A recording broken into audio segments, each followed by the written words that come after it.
You can't play that shit on DC. You can't. Not that I'm a killer, because I ain't. I'm a lover. I ain't no fighter or no killer. I'm a lover. Okay? Now, I have loved fighters and killers before, but that's not my judge.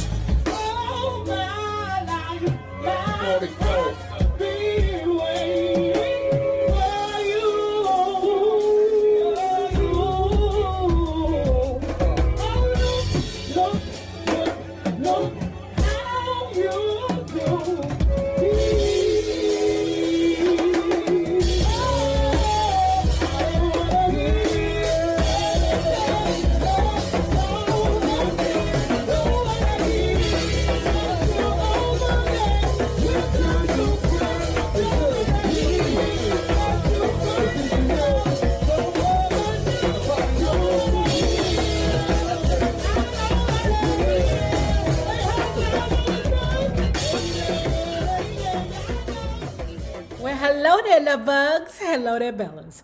If you have not already done so, please remember to like, share to Facebook, subscribe, and visit uptopbeauty.com.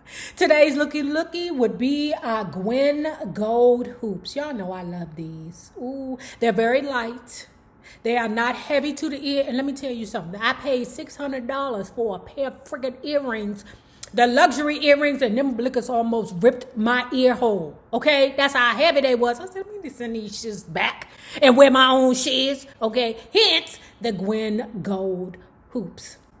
And if you are not already a part of this book club, please hit the Patreon link below and or the join button here on the YouTube. And for a small monthly fee of $5, you babies, yes, you can be privy to all the shenanigans before the YouTube gets it, if the YouTube gets it. Miss Juliet, thank you so much. From the winter of 1979 until the summer of 1980, Marvin Gaye lived in Hawaii, mysteriously reclusively caught in a state of chronic depression. Then he tried to kill himself with a cocaine overdose and also came close to murdering Jan. Death was much on my mind, he said. It seemed the only way out. But forcing death upon yourself is a sin against God. I tried, but I couldn't go all the way. God had other work for me to do. Gaye initially went over on tour for the Norby Walters agency.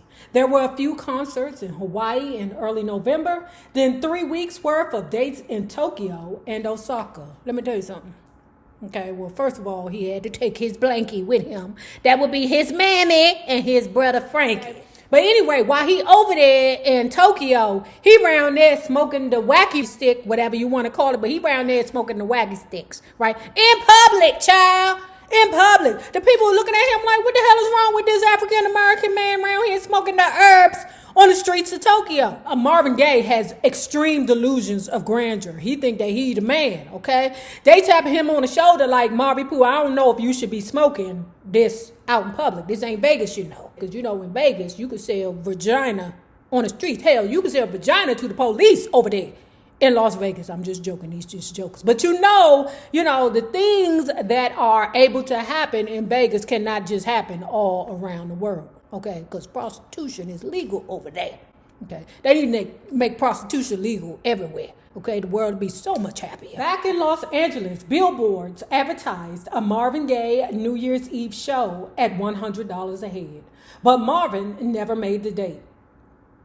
He just couldn't face Los Angeles and the forces that were moving against him, like his brain. And I'm not making fun of it, but you know, when there's mental illness involved, baby, it's hard to think clearly. And then on top of that, you putting the boogity sugarity on top, girl, bang. His Hidden Hills home and studio were shut down while his family scrambled to save the furniture and recording equipment.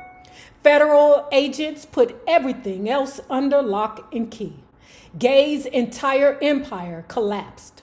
Depending upon his mood, when you asked him, Marvin described the loss at somewhere between $4 and $8 million, all gone. I wanted Jan to stay with me in Hawaii. I wanted her gone. Here I was on an island of paradise in the most beautiful spot in the world with no one around, no one to be jealous of, and all the time we needed to work the thing out. But her thing with Teddy was still fresh on my mind. And all we did was fight and scream and scratch at each other. Let me paraphrase that. All I did was wham to her about sleeping with other men. Okay, while I'm over here sleeping with other women. No, you can't sleep with other men. The island of paradise turned out to be hell. I had a knife so close to her heart that I thought I was dreaming. Oh, it was so close. I wanted to kill her. I almost did. I wanted to kill myself. But I didn't have the guts. When Jan returned to America, she took only her daughter, Nona, with her. She and Marvin decided that 4-year-old Bubby would remain in Hawaii with his father. Bullshit the baker man. That's not what Gaye said. She said that Marvin was tripping. It was very hurtful to Nona that Marvin decided to keep his son instead of both his children. Wait a minute, why don't Daddy want me too? Why would he want Bubby? Okay, and then on top of that, he kept Bubby and wasn't even take care of him. He had to call in his mama to come help him. In the early part of 1980, Gaye sent for his mother to help him care for Bubby. Marvin asked me to bring 2 diamonds he had given me. Mrs. Gaye told me. That's how broke he was. I did as he asked. The diamonds were worth $6,000, but I don't think this pawnbroker gave him more than $2,000 or $3,000, child. I was basically staying on the beach, Marvin remembered. You can do that in Hawaii. The weather's perfect and you can just live off the land. Those tropical breezes kept me sane. The fresh smell of the sea, ripe pineapples, and all kinds of exotic fruits. Morning dips in the warm ocean. If you're going to be a bum, Maui's the place. I needed to get away from the world to regain my strength. This was as good as an escape as any. Marvin needed money for more than himself. Anna, Jan, and his children. He was still supporting Mother, the single responsibility he embraced with more conscientiousness than any other. Since the day he left Washington, D.C., as a young man, Mrs. Gaye told me, 2 weeks never passed when Marvin didn't call. A month never passed when he didn't send me money. Slowly trying to put himself together, Gaye sent for some of his musicians and moved with them over to the northern end of the island of Oahu to a 2-bedroom apartment in Kaluma. See, this is where I need wit, my emotion, because I don't know how to pronounce this stuff. There, they started recording and rehearsing the upcoming European tour in June. Marvin described his mood as still filthy and foul. The dude, Jeff Kruger, is a person that believes in him. Okay, I can't do it, brother. I can't do it. I can't allow you to smack me in my butt so many times. Jeff Kruger, this is the person who he promised that, look, I'm going to go out there and I'm going to do that European tour. Man, you couldn't pay me to believe in Marvy Pooh and all his issues. I got money riding on this. Is my money, mother. Okay? I don't care how many songs you sing. This is my money. Nigga. Don't stop, don't stop, don't stop. I'll tell you when. Don't stop, don't stop, don't stop. We'll let you know.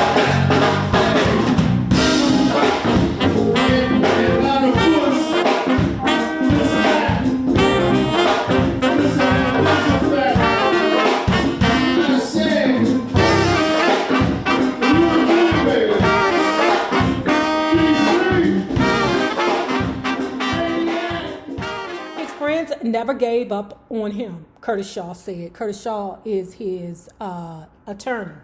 And neither did Motown.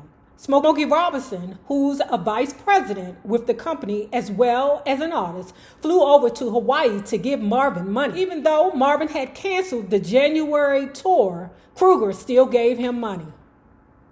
How many times you gonna let Marvy Pooh smack you in the mouth? Oh man, I don't get it. I cannot wait to read the Mariah Carey book so we can find out if Mariah Carey got that same zhuzh, because it seems like Aretha Franklin and Marvin, both Aries, have issues with canceling. You ain't gonna cancel on me, buddy. You ain't gonna cancel with me, because I'm gonna find you, put that thing on your ass. You can't play that shit on DC. You can't. Not that I'm a killer, because I ain't. I'm a lover. Okay? I ain't no fighter or no killer. I'm a lover. Okay? Now, I have loved fighters and killers before, but that's not my zhuzh. Even though Marvin had canceled the January tour, Kruger still gave him money. But this was a period when Marvin was cutting off his nose to spite his face. He turned against a lot of people. He insulted me to the point where I had to walk away from him, at least for a few months. Child, when your attorneys turn their back on you. As winter turned to spring, Marvin drifted in and out of Sea West recording studios in Honolulu, working sporadically, finding concentration more difficult than ever. He tried, but still couldn't disentangle himself from Jan any more than he could detach himself from his own father.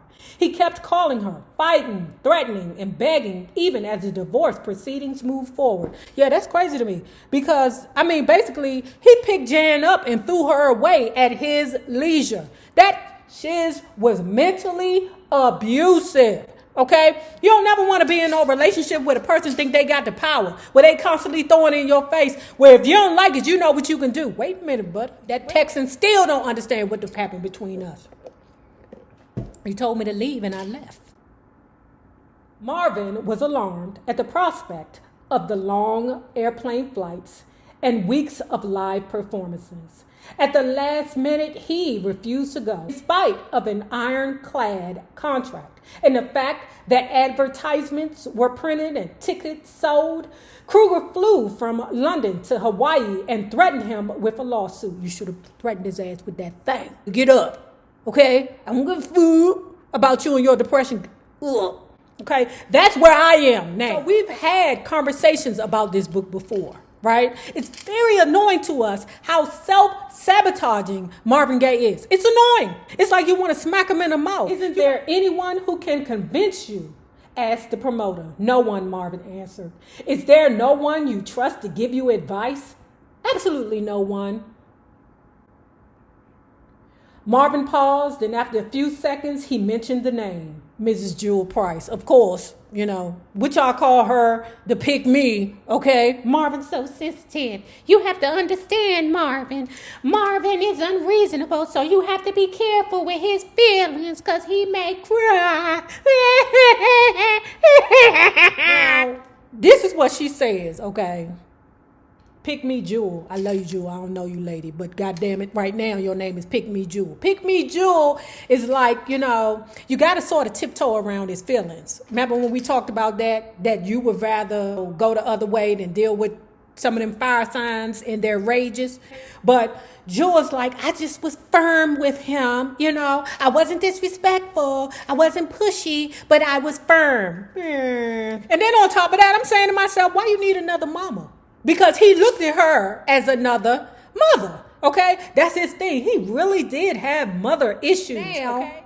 That he done turned his little girl, Jan, into a mama. Now he don't even want her no more, right? He like, I don't want to play with you no more, because now you got to take care of the children. You dirty. You disgusting. Go back over there until I call you again. He knew I was sincere and only wanted the best for him. As reward, Kruger paid for Mrs. Price to join the tour. In an attempt to stabilize Marvin, he also invited Marvin Gaye and Sister Tolly Mae as his guests. Sister Sweetsy also came along with her husband, guitarist Gordon Banks, who had replaced trumpeter Nolan Smith as Gaye's musical director. This is bullshit. Let me take a drink on this. This is bullshit. So anyway, they fixing to go on tour. Marvin Gaye has issues because Bubby does not have a passport, right? The people are there at the airport, including Pick Me Jewel, right? What we call her, Pick Me Price. Bubby does not have a passport. Marvin said, I ain't going. I can't take my son, I ain't going. Don't stop, don't stop, don't stop, I'll tell you when. Don't stop, don't stop, don't stop, we'll let you know.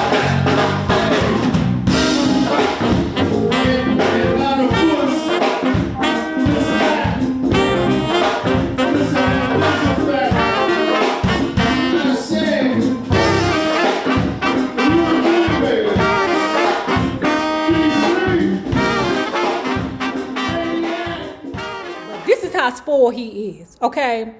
You got Pick Me Price, that would be Jewel Price. She on the phone with TWA. We got Marvin Gaye here, okay? And he does not have a passport for his son. Can you please make arrangements for Marvin Gaye to bring Bubby on the plane? They let him do it. He act like that because he know that eventually his people that surround him are either going to break or they're going to make it happen for him. He hated the pressure of performing and the discipline of rehearsals. He resented running from city to city and rebelled by fighting the promoters and feeding himself alarming quantities of drugs. At the end of these grueling periods, he'd fall apart. On July 9th, he missed his plane back to America. He couldn't face the music, the tax troubles, the alimony, and the angry women. His need for escape had not abated. His exile wasn't even close to conclusion. He would wander through Europe and England, a poet in search of his soul for another 2.5 years before being drawn home by Mother. For the time being, he insisted that Mother stay on in London after Mrs. Price, Pick Me Price, and Tolly May returned to the United States. Now, this is where he is, okay? He done found himself a place to live on the west end of London. He also found Eugene Biss, a tall, fair-skinned woman from Holland. Of the dozens of women surrounding Marvin during his tour, Eugene became his only permanent girlfriend. She served as nursemaid to Bubby and also in Belgium to Gaye himself, a sweet woman of unusual beauty. Unusual beauty? What you trying to say? What she say? Like, that sound like she looked like a cute orangutan to me when a person be like unusual beauty. Is that what you're trying to say, David Rich? Because I see your shady ass. I didn't saw you. She would periodically cradle and comfort Marvin for the next 2 years, though never in his fevered imagination would he replace Jan. She was not his only lady. There were so many women around, Mrs. Gaye told me, that I didn't even know who they were. It's hard for me to have sympathy for him while he's destroying people. The only book that has made me this mad is The Coldest Winter Ever 2, Life Before Death. That's the only book that's made me this irritated and annoyed. Motown shafted me, Marvin said, discussing his album released in early 1981. The first thing they did wrong was screw up the title. They left out the question mark. That was the whole point. The question was, is the world coming to an end in our lifetime? Question mark. Marvin's attitude was understandable. He felt betrayed for their part. Motown had been waiting nearly 3 years for a major Marvin Gaye studio album. The company concluded that given his state of mind, Gaye was only hurting himself. Yeah, they sick of his ass. It had been 4 years since his last hit, Got to Give It Up, in 1977, with sales slumping steadily ever since. Releasing in our lifetime did nothing. The album sold poorly. There were several appreciative reviews in England and America, but for the most part, the record was viewed along with Here My Dear as eccentric and inaccessible. Again, I believe that the critics missed a major one. Once the album was issued, Gaye found himself in the strange position of denouncing and promoting it at the same time. He made himself available to the press and spoke of the work at great length, sometimes disassociating himself with it, other times praising it. It was Marvin's interview with the Blues and Soul magazine, Curtishaw said, that really infuriated Motown. Upset about the bad reviews for In Our Lifetime, Gaye told the reporter that critics asked Too much of him. What do these people expect? So this is Marvin Gaye's stance on it. And this is why he, pissed off at the Motown. Motown is pissed off at you, Marvin Gaye, okay? But they still holding your hand. Like I said, Barry Bedbug bites. He got the booze snip with him. But still, when he's good, he's good. Like sometimes I use the term, when you're at your best, you are love. I would use that term in describing Barry the Gordy or Barry Bedbug Bites. Now, this is Talk on Meet Marvin's concern, okay? He feels like every album is not going to be a classic. Every album is not going to be a number 1 or a top 10 or whatever the case may be. That's not what he feels is logical, okay, or truthful or factual or even possible. The record labels don't give 2 craps about none of that mess you talking about. Every album isn't going to be a number 1. They don't care about none of that. They don't care. All they know is that they put in a whole lot of money, or they fronted a whole lot of money for you, okay? And they have got to get that money back and then some in order to keep producing for you and any other artist that is in association with the label. He was full of spite and anger for Motown, all spoken in his most petulant macho voice. I've never been promoted as a record artist in 27 years with Motown. He'd actually been with them for 20 years. This I've made on my own. The mistakes I've made on my own. I can truly say that when I leave the business, I did it my way. Whatever that is, I am a man, and I intend to live as a man and die as a man, and that's that. My drug thing got much more serious in England, he explained to me when we spoke in Belgium. That's him and David Ritz. Okay, David Ritz, I'm mad at you because this is the worst fucking book you ever wrote. What's throwing me off about Marvin Pooh is that he really does downplay the things that he has done to destroy people. It's like slight mentions, and everything else is when what the baby gonna do. That's what I see. Like he slightly mentioned his addiction in maybe one paragraph, a sentence here, a sentence there. I'm mad at David because as a writer, what I feel you should be doing is asking the person who you are interviewing for your book, you should be delving into some of the statements, okay? When he says that, like when he said, like